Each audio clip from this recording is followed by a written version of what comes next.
Friday the 4th of November. Let's get on with the show. I think I love retro games. I think I love retro games. I think I love retro games.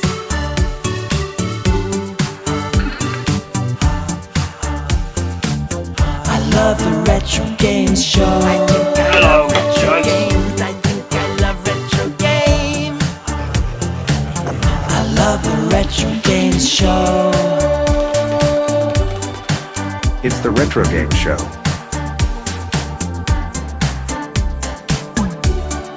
Because it looks a bit like a mushroom. Oh yes! The Retrogames Show. Hello! Yes, it is me. It is Jace at Retro Games. You know who I am. So why have I started saying that every week? Of course you know who I am. You're watching it, aren't you? Don't get any new people. We just got our little hardcore troop of followers, and I love you all. You're all my friends, and thank you for tuning in every week and watching this madman rant on about old video games, because that's what we all love. Old video games, not new ones. Well, maybe some new ones. We do like new ones, don't we? How many? Hands up, come on, hands up. Who likes new video games? You're being unfaithful to retro gaming. Ooh, tricky, get down, get down. It is tricky, isn't it? Because I get excited about new stuff just as I get excited about old stuff. So maybe we should just start calling ourselves gamers. No, gamers. That's people who just spend all day on COD, isn't it? Ooh, that's not drugs. FIFA. Ooh. Anyway, nothing wrong with FIFA, nothing wrong with Call of Duty.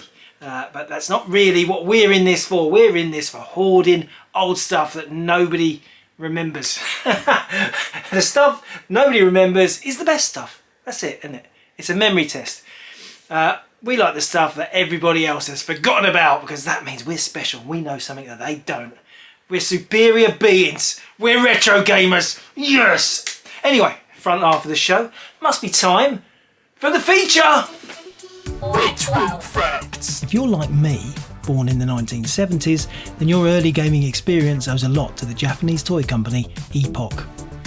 Founded in 1958, Epoch followed a similar path to Nintendo, creating mechanical and primitive electronic toys like Bagatelle and Perfect Bowling, even acquiring the rights to release Disney-related toys, just as Nintendo did.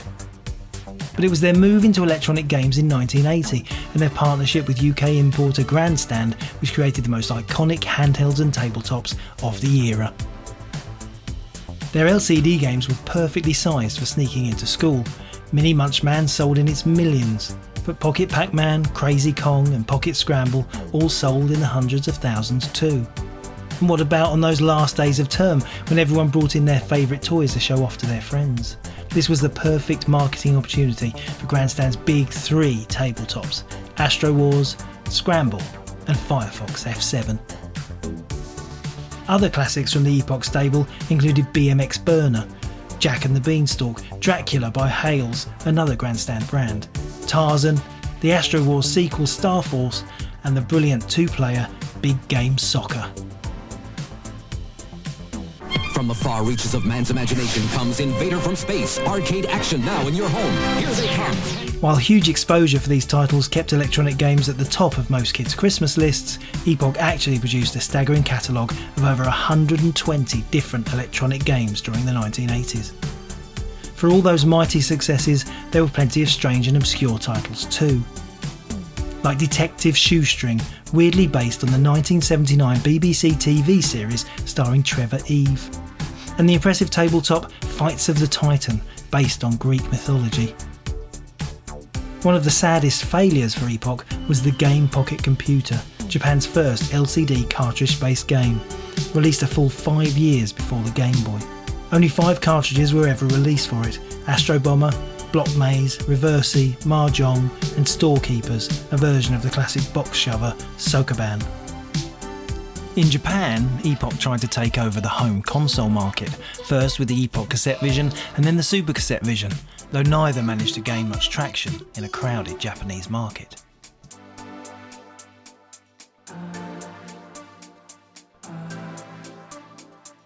In 1991, Epoch produced their last great electronic game, the curious Barcode Battler, which allows you to battle with characters who generate their fighting statistics using barcoded cards. Another worldwide hit. With Nintendo dominating the Japanese video games market, Epoch moved into publishing, primarily releasing Doraemon titles for Famicom, Super Famicom, PlayStation and Saturn. You'll also find some other Japanese classics on the Epoch label, like Lupin the Third and Dragon Slayer.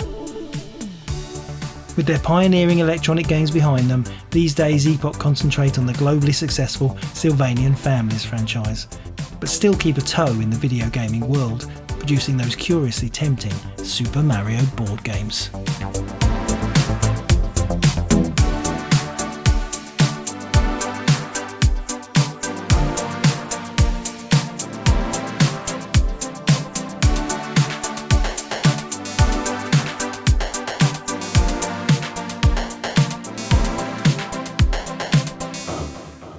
So let's have a bit of a look at some of these classic Epoch games, but not the ones that you all know because we've covered all of them already.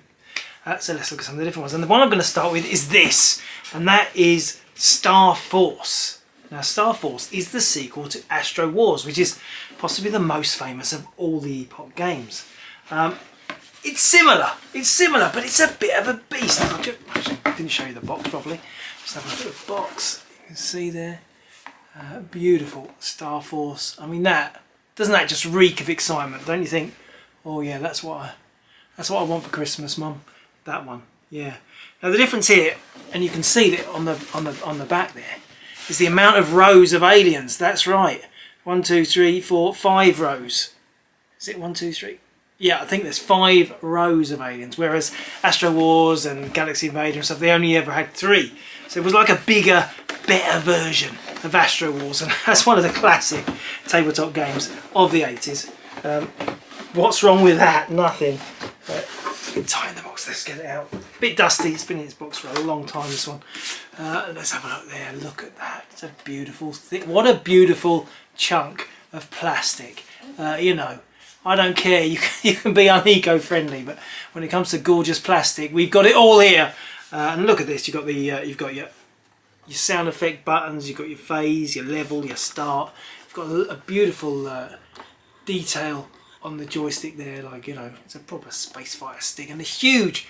It's got like a lens there, like a magnifying lens on the game. Anyway, that's what it looks like. But I know what you want to see. You want to see what it plays like.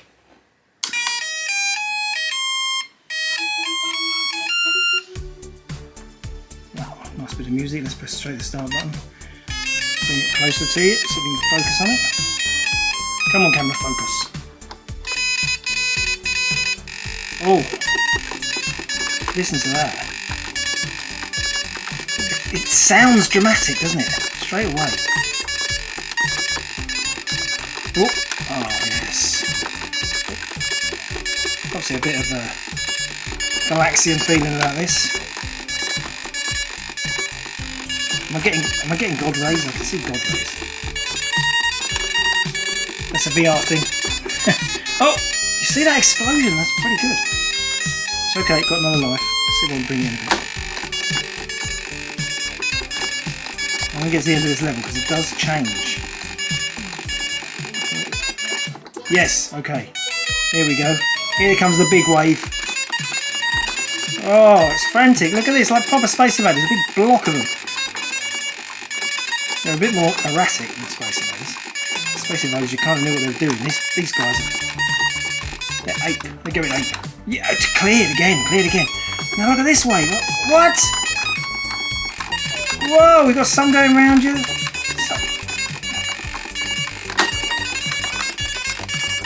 They really were pushing the boat on this one. Incredible, but as you can see, what an amazing game, Star Force. One of the best. Yeah. Calm down there. Okay, so the next Epoch game we're going to look at is this. Crazy Monster. Sold in tiny numbers compared to all the others. Sold less than Star Force. But such an amazing, groovy game. And beautiful design. I mean, look at the box here. It's huge. There's a huge LED tabletop. And as someone who's really passionate about LED tabletops, I've always found this one of the most exciting. Maybe it's because it's yellow. Maybe it's because it's yellow. Let's open the lid and give you a show. Crazy monster. It makes me crazy. Look at the size of this thing. Crazy monster. Also known as Zigzag Monster. It also came out as Zigzag Monster, I think, in America. I think there's another name variation. I can't think what it is. But a beautiful thing. I mean, it really is big. Isn't this a big tabletop game? Wouldn't really fit in your school bag very easily. But the same as all the others. Four C batteries. I know. Stop showing us the game and just play it, Jace. Just play. Okay, this is Crazy Monster. There's one thing I like more than just a monster. It's a crazy monster. What's that? Yankee Doodle. Yeah. Oh, lovely big screen again. Let's see if I can work out what to do. Oh, I've got to press start, I think. Right. Oh. I'm heading down. I think that red thing is the monster. Oh. It's going to get me. No, down. Oh, it did get me.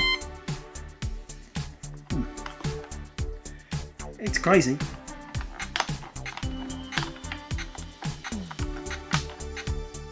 I guess I'm going to the bottom, am I?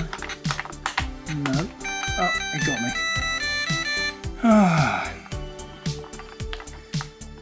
Look, they're more fun to collect than play, alright?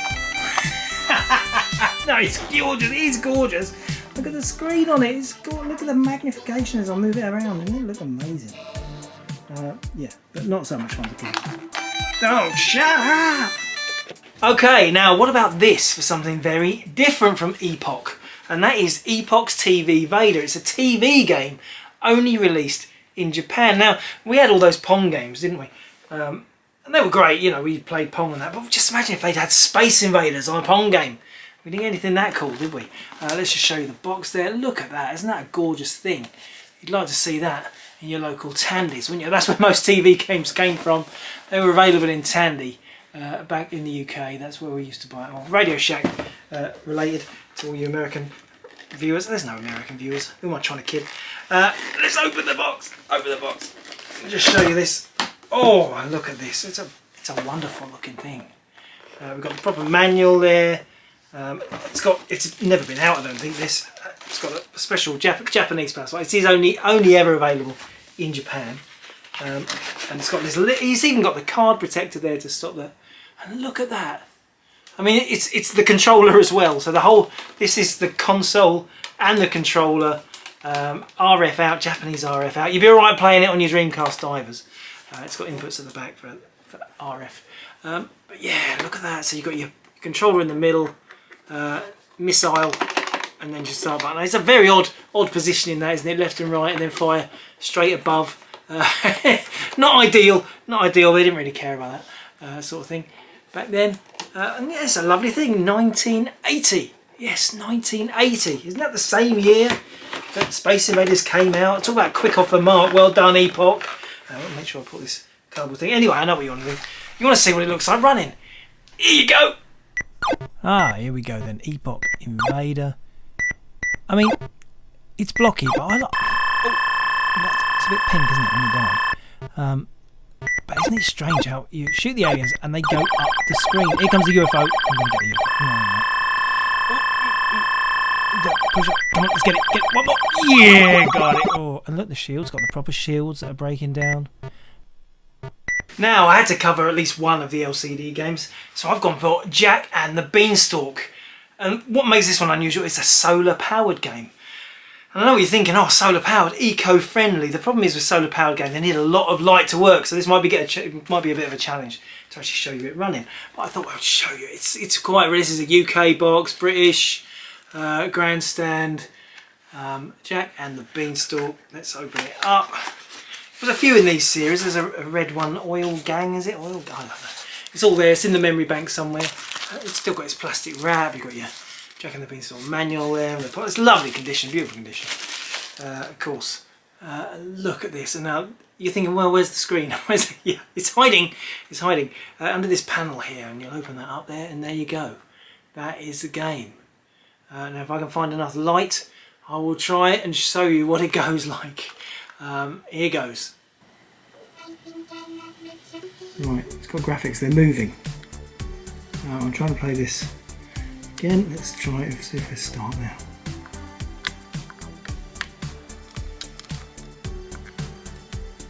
Game 1. Start. Ah, I'm now controlling something.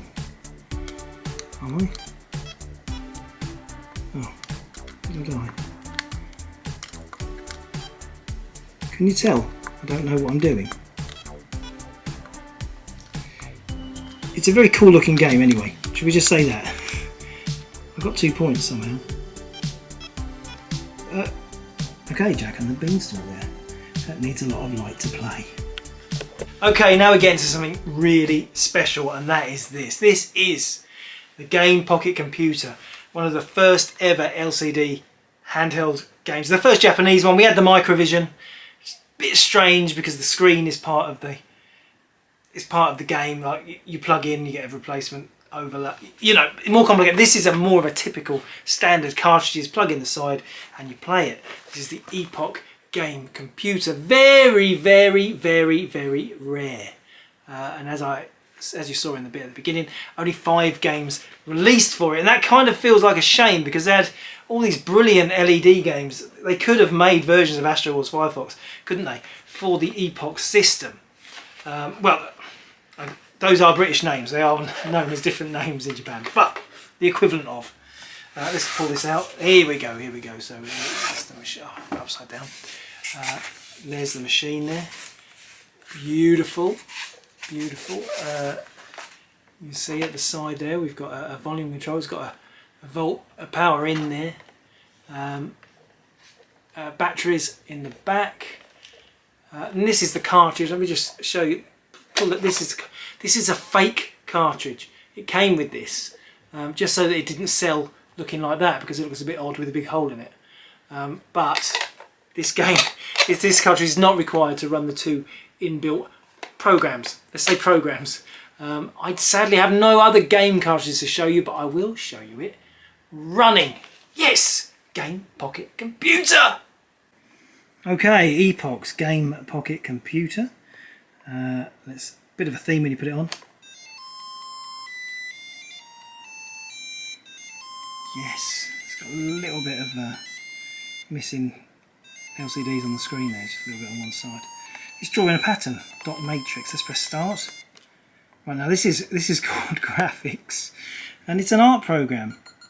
You move the cursor around with the joypad, hold down the button, and you can draw lines like an Etch-a-Sketch. But it makes more tunes. I'm drawing me. You can tell, can't you?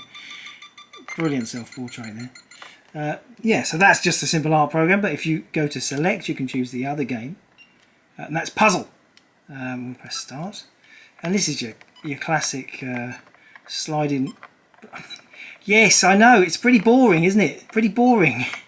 But very rare game.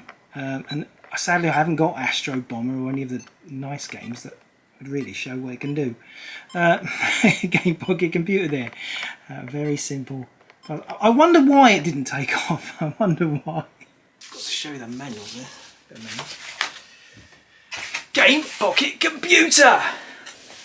Okay, now this is my favourite and one of ridiculously rare tabletop from Epoch. Fights of the Titan, only released in Japan. Why? Why did Grandstand not release this? Let me show you the top of the box. I mean, incredible design of this thing. Isn't it fabulous? And look, it's that same, like the Firefox shape. That real wide screen extended, and we've got some other views there from the side. Let's say the top end there, and there's some gameplay stuff.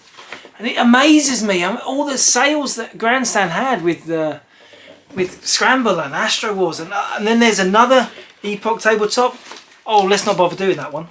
Really? Really? We've got the manual there, we've got the manual, Fights of the Titan. It's even a great name, Fights of the Titan. Sounds pretty wicked.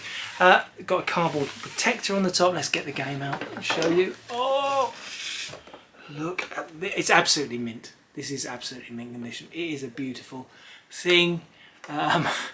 It's something I paid a hell of a lot of money for a very long time ago, because I had to have it. It's like it's the completion of the set. If you want to have, if you've got your Astro Wars, your Scramble, your Firefox, your Star Force, you have to have this one with it because it's part of the set. It's by far the rarest one, Fights of the Titan, and it is very, very similar control panel there to Firefox, as you can see. I know what you're thinking. Yeah, enough of the casing. What's it look like going? All right, boys. Surely the most beautiful of all Epoch tabletops, Fights of the Titan. It's got a battery. I'm probably going to be as rubbish as this, as Crazy Monster. Let's go. Moody. Oh, turn that off. It's rid of the reflections. Oh, it's better. Look at that. There's a lot going on, isn't there? Doesn't mean I understand it. Let's press start.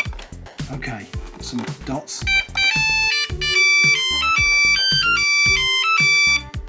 And some jolly music. Right, I'm moving this little man at the top. Oh. Sword and arrow, that button says.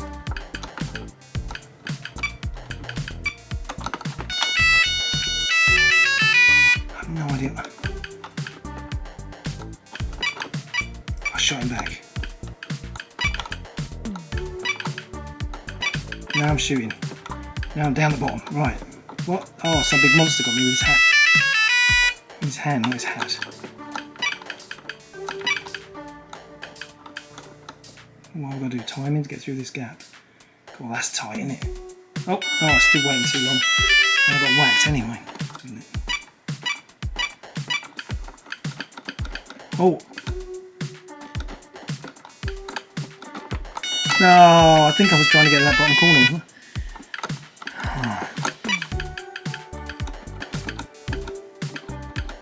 No, dragon got me in the face.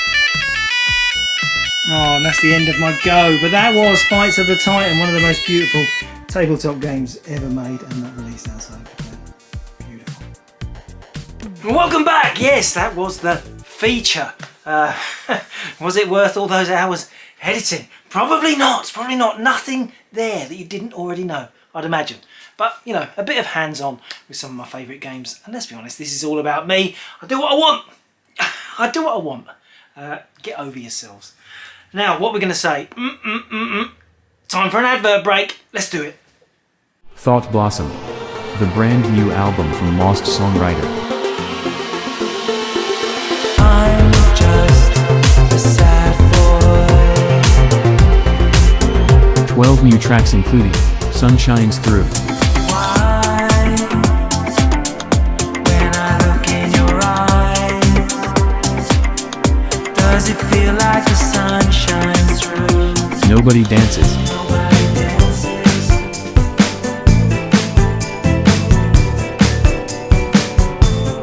Nobody dances. and the song stolen by Retrogames, Drone. I think I might be a drone that's being remotely controlled. That's why my pulse is so slow. Thought Blossom by Lost Songwriter. Available absolutely everywhere, right now.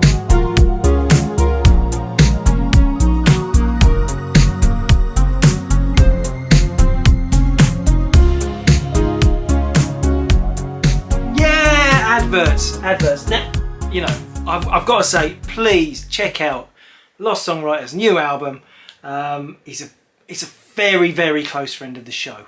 Let's just say that. He's done a lot of the music for. He's done all of the music that you've ever heard on any of our channel stuff. He's done it all. I think. Well, computer game soundtracks. He didn't do those, did he? Didn't do those. And also Drone, the single Drone. Let's have a little bit of it now. I think I might be a drone that's being remotely controlled. That's why my pulse is so slow. Am I part simulation or just someone's? It's quirky. He's got a funny voice, that guy, isn't he? Funny voice. It's quirky, but I'm going to put a link. I'll put a link down, a link below, so you can go straight to. Maybe I can make it so you can go straight to that track on, say, Spotify. But it's everywhere. It's on, you know, Apple, Amazon, all those places. Anyway, enough of the music stuff. This is not a music show, this is a video game show. And I know what you want to know. What's new at Retrogames this week? I amaze myself. You know, I don't know what this show's going to turn out with. It's only when I go to the edit and I go, why did you act like such a moron today? Why did you do that? There was one where Retrogames. I don't know. Funny voices. I'm a born entertainer, aren't I? Sadly, it's a shame that nobody really agrees with me. But wouldn't I be good on Saturday night TV? I would, wouldn't I? I would. Brilliant. Better than Ant and Dec. I had to pay one lot of wages. Do you know we sold something to Ant and Dec once? Ant and Dec, this is a bit of a retro story. Ant and Dec wrote to Retrogames and said, well, we need these. We're going to use them on the show. I think it was a Saturday night takeaway. And they wanted 2 speaking spells. And I watched a whole series of Saturday night takeaway, hoping that Ant and Dec were going to get out their speaking spells on the show, but they never did. So I think they just really wanted speaking spells for themselves. They was just saying it's for the show because it was a bit too cheesy to say they were retro gamers. But we know, Ant and Dec, secret retro gamers. You heard it here first. Okay, so what's new at Retrogames this week? Now, it's been a good week. We've listed a lot of stuff. I haven't picked that much stuff in the box because it's been a hardware listing week. And on the run up to Christmas, this is what we usually do. We list a load of hardware because people like to buy, believe it or not, old consoles and old computers for their loved ones as Christmas gifts. So we try and catch up with a bit of the hardware listing in the autumn so that there's some interesting consoles for people to buy for Christmas. I don't know, you can't imagine it, can you? Well, maybe you do imagine it. Maybe your special other person in your life has bought you some retro console for Christmas. I'd like to hear those stories. Send me a picture. Send me a picture. Do anything. Interact. Just slightly. Just do something. Come on. I'm doing this every week for no money. All my time. Just at least send me a photo of what you got for Christmas. I can get some really funny photos from that. No. So this week we've listed a lot of hardware. I'm going to tell you just a little. I wrote down a post-it note. Yeah, it's very, very technical. Not printed. Handwritten. Handwritten by me. Some post-it note list of consoles that we have listed this week. We have listed, not just consoles, computers too. Breathe. We've listed a BBC Model B, an Atari 7800, an Atari VCS, Woody to you guys, Atari 1040 STE, that's a really nice 16-bit computer. We've listed a boxed GameCube, we've listed a boxed Mega Drive, we've listed an original OG Xbox, we've listed a Super Famicom, and we've listed 8 Master System 2s, 4 with inbuilt Alex Kidd and 4 with inbuilt Sonic. And they're only 50 quid. 50 quid for your Master System, fully tested Master System, controller, power supply, TV cable. I mean, it's a bargain, isn't it? 50 quid. You can't even buy a PlayStation 5 game for that, can you? And you could have a whole console and Alex Kidd. And let's be honest, Alex Kidd or Sonic on the Master System, probably more fun than that PS5 game you were looking at anyway. There's not that many great PS5 games yet, but let's hope so. Let's hope they get there. So anyway, that is the hardware that we listed this week, and that's why there was not so many interesting, because I didn't want to start lugging out, holding up consoles. I do that a lot, but they're not run-of-the-mill, but there's nothing particularly exciting. Maybe the 1040 ST, maybe the Super Famicom, I don't know. But they weren't boxed. Maybe if they'd been in the box, they would have been on the show, but I didn't put them on the show. And if you're not happy about that, that's fine. Just go to the website, go to the newly listed page, and you can find them. You can find them in the list, and you can have a look at all the photos of them yourself, without me having to hold them up. Because I've got weak arms, all right? Get over yourselves. Get over yourselves. Right, but I did bring one hardware thing, and that's this thing in this box here. And I only brought it because I hate it. I thought I'd bring something out that I really hate, and that's, wait, big reveal. Yeah, it's a Dreamcast steering wheel. Isn't this the most hot? They did the same for the Saturn. A really horrible, basic, very chunky steering wheel system for the Dream. It's official, it's by Sega. This is what they thought would suit the... I mean, the console's white, isn't it? The console doesn't look anything like this. This looks like it could be with the Mega Drive, sure. Mega Drive, even the Saturn. But it doesn't look like a Dreamcast, does it? You've got the Dreamcast logo, but that's about it. Anyway, no pedals. This is just what it was. The Sega driving system. And people bought these because they came out at the same time as the console. I remember, because I was there on day of release for the Dreamcast. And this came out straight away. And so I think a lot of people, because you get excited when a new console comes out and you buy everything available for it. And so I think a lot of people bought this thinking it's going to be brilliant. I've got to have the new console with the new driving system with it. And then they was really disappointed because it's not particularly good. I mean, it's one of those, it's like spring loaded. It's just like a really bad control. It's just left and right. It's just left. Use your controller. Use your analog stick. It's better. Anyway, I've really sold that, haven't I? It's only 20 quid. It's only 20 quid. You don't want it, do you? You don't want it. That's fine. That's fine. They do sell. They do sell because we're all completists and we all want to have everything that came out, and that is an official Dreamcast peripheral. So I suppose it will sell quite quickly. But why? It's rubbish. Not as bad as the Saturn one though. Saturn one, that's weird, isn't it? Funny little angle. It's like driving a bus with the Saturn steering. Oh, anyway, if I get one, I'll get one. We listed a lot of books this week. Moving on, and I only picked one, and that was this one. Personal Computer Guide, and I like it because of the front. It's got a Commodore PET, that big one in the middle, that's a Commodore PET, and I love the sharp lines of a Commodore PET. It's very, very groovy. CRT display, you've got an Atari 400 there, the classic ZX81, VIC-20, and some disk drives. But I just think it's a really nice, lavish book. Oh my God, what is this hidden in the pages? Oh, it's like I set it up, isn't it? So yeah, there's the book. It's got loads of pictures and programs and how to use your computer. It's got TRS-80s and printers and all sorts. Yeah, it's really nice. Apple stuff, Apple. But look at this. This is an original brochure for the ZX Spectrum. Now I don't think I've ever seen this format of brochure. Not the big A4 with the colour thing on the front. And here we have it. Opens up. It opens up. I'm too excited about this. Look at this.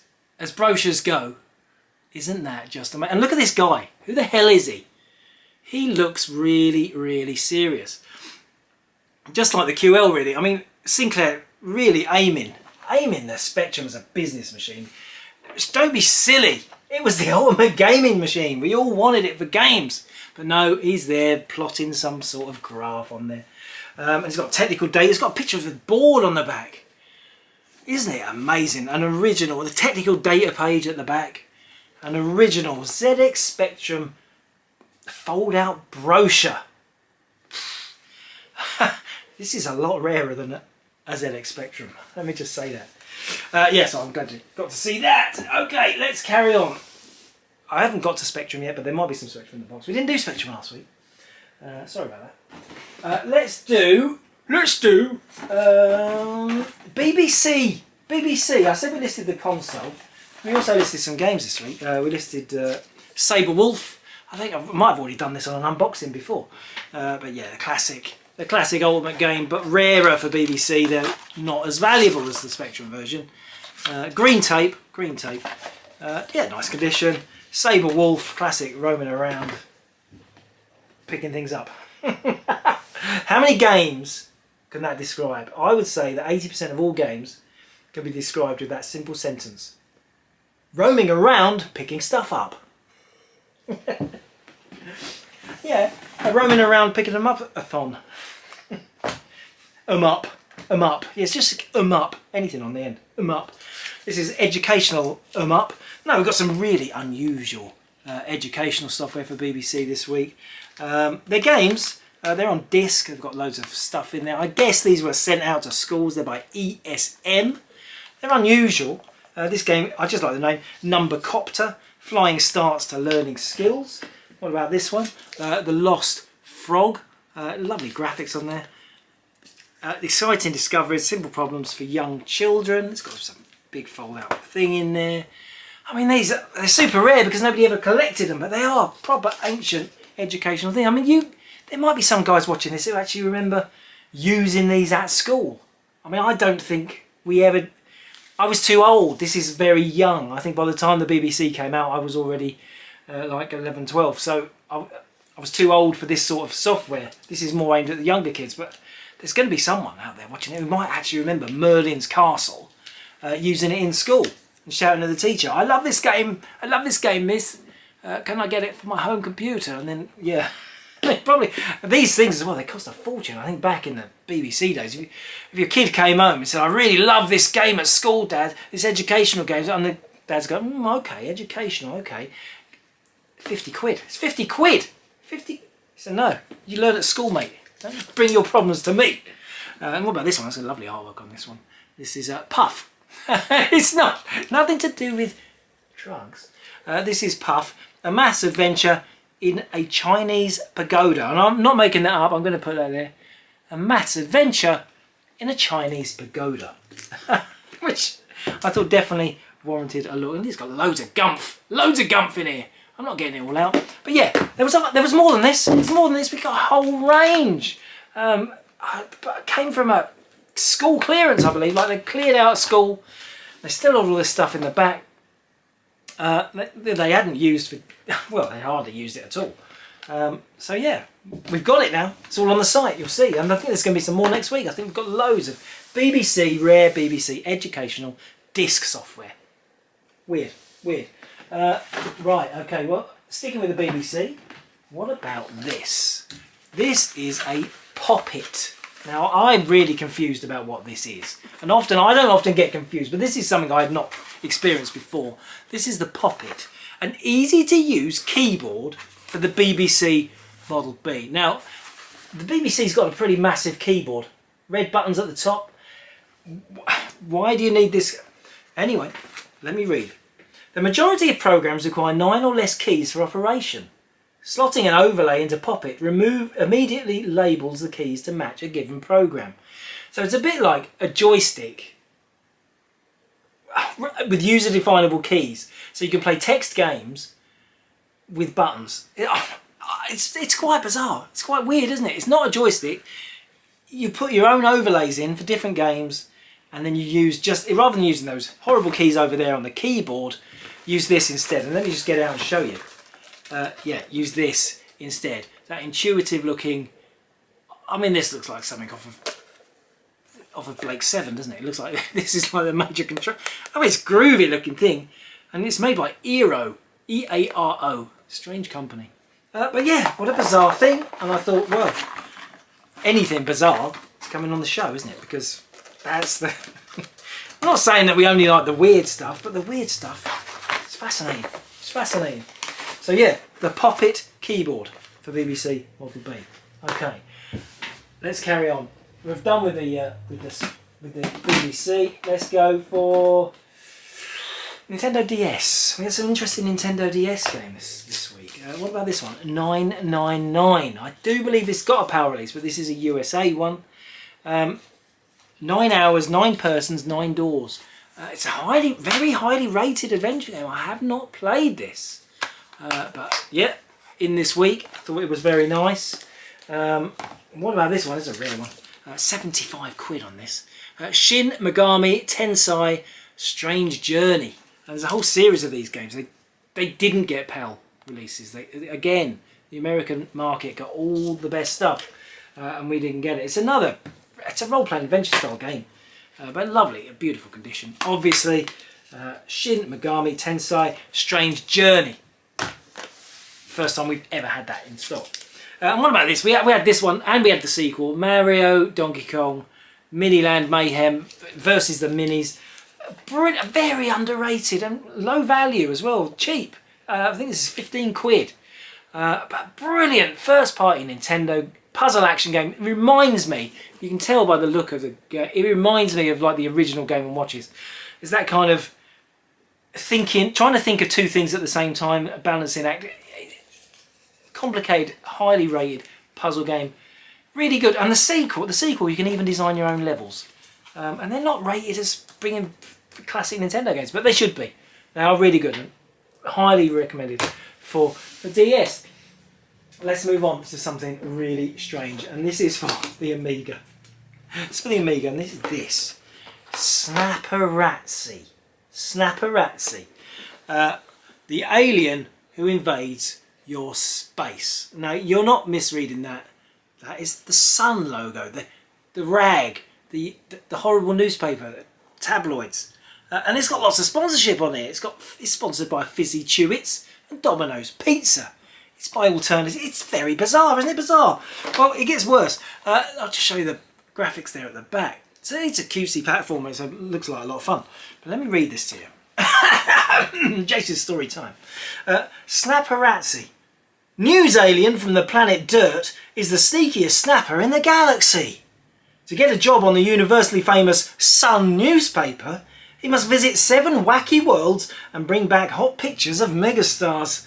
Only then will he have earned a prized Sun certificate in photography dirty work. What? What? Who came up with that? Who came up with that as a concept? And why are Fizzy Chewits sponsoring it? Or Domino's Pizza? Isn't it most... Retro gaming can be so surreal, can't it? It really can.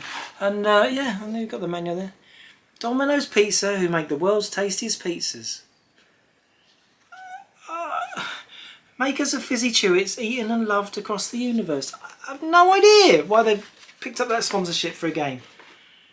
A game with nothing to do with Domino's Pizza or Chewits. But it's very rare, it's pretty lavish, and it's incredibly crazy.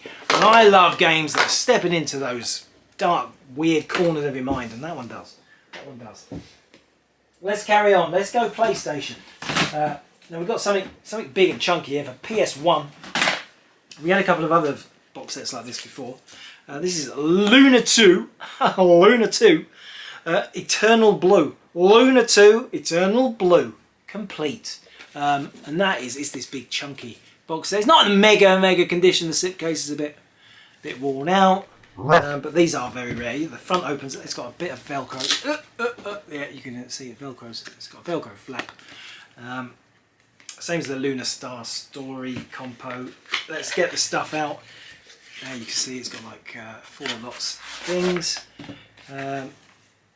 You've got what's this? The soundtrack. Yeah, this space is meant to be empty. There's nothing missing there. It's got the CD soundtrack there. There you go. The normal PlayStation game, American PlayStation. It's got the discs in there. It's got a hardback book that nobody will ever read. Beautiful pictures, and looks really lovely and shiny on the spine. So shiny blue on the spine. Then you've got the box of treats. Now, unfortunately, there is something missing. There should be a gold medallion there. It's got the little standees, but not the gold medallion. So there is one thing missing. But if you're into Japanese role-playing games, converted to run on US PlayStation 1, it's classic role-playing games, then this is still highly desirable. It's desirable. Very rare box set. Carry on. PS1, not so rare. Final Fantasy 7, but a US one, and it's the original. It's not the budget classics issue. Very nice condition. Final Fantasy, another one. Resident Evil, you know Resident Evil. Resident Evil 2, classic. Zombie-a-thon. Zombie 'em up. Zombie 'em up. What do you reckon? Not bad. Oh, here's another Final Fantasy. Final Fantasy Origins. Not Final Fantasy Oreos. That's something different. Again, beautiful condition. Don't look for a spine card. They didn't come with spine cards. Not American. American PS1. I think. Don't think so. What about this one? This is a really rare one. This one. Rhapsody, role-playing adventure game. Rhapsody, a musical adventure. Beautiful game. Again, another super rare, gorgeous condition, super rare role-playing game for the American PS1. I don't believe this came out in PAL areas. Okay, moving on. PlayStation 2. What about Suikoden? Suikoden 3. We've had Suikoden 1 and 2, I think, quite recently on the PlayStation. I think I've shown them on PS1. So we've got Suikoden 3, and I just thought I'd show you that. It's very nice. We had a few interesting PS2 games came in this week. And that brings me to one of my favourite machines of all time. What could it be? Yes! Spectrum! Spectrum! Did the Spectrum dance. I've done the Spectrum dance. Let's carry on. What are we going to start with? We're going to start with this. Sorry about that. Timer, because my camera stops automatically. I've told you this before. Death Wish 3. A game to star Charles Bronson, not the murderer. I don't, but the name, that's the, oh, it's complicated, isn't it? It's complicated. Charles Bronson's more famous for being a high-profile, real-life criminal, but that's because he stole the name of this Charles Bronson, the classic 1970s action hero. He's a groovy guy. Death Wish Street, and it's very nice with a separate manual there. Just thought it was lovely. Bring Death Wish Street. What else have we got? I've got Flying Shark by Firebird. Classic shooter. Very, very good game. Was it Crash Smash? I think it might have been Crash Smash. Tato Arcade Coin-Op. Don't get that in very often. What about this? Army Moves by Dynamic. One of these games, I always love the cover of this. I always think it looks like such a gorgeous thing, isn't it? Separate manual there. It's got everything. It's got everything. It's all there. Beautiful. Army Moves. Anything where you drive some sort of... drive a Jeep with missiles on the back. You can't go wrong, can you? That's what I wanted to do when I left school. Drive a Jeep with missiles on the back. Did they let me? No. Unbelievable.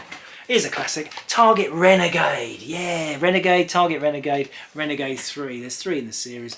Target Renegade, I think, generally regarded as the best one. Beautiful condition. Classic. Classic Imagine Ocean. Imagine Ocean. I always think of them as the same company. Brawl 'em up. Yeah, it's a brawl 'em up.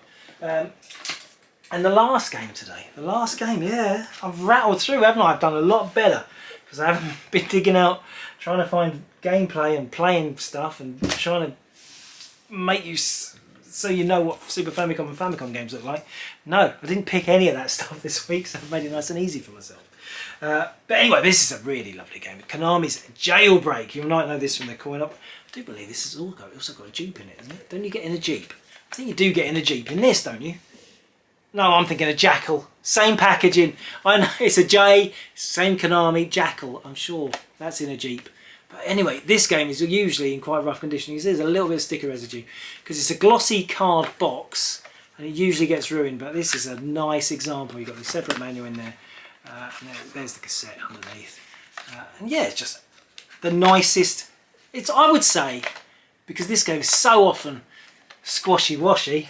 Squashy-washy. But this one isn't. This one isn't squashy-washy. And so that's really nice. Jailbreak, and that brings us to the end of the box. And I didn't even say what's in the box, and I can tell you what's in the box. Absolutely nothing now. The box is empty. Now, I just want to say huge thanks for anyone who's watched all the previous episodes of the Retro Games show. I wouldn't have carried on for this long if it wasn't for you guys watching it. And I know the numbers are dipping down.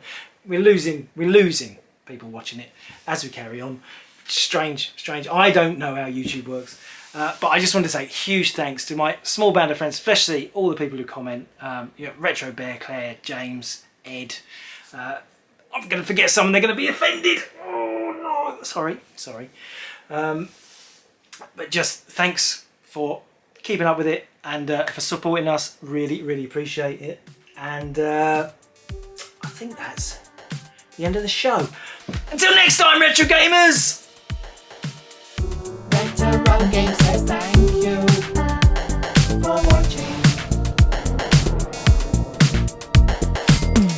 Retrogames says thank you for watching. Was it me or was that a bit sad at the end?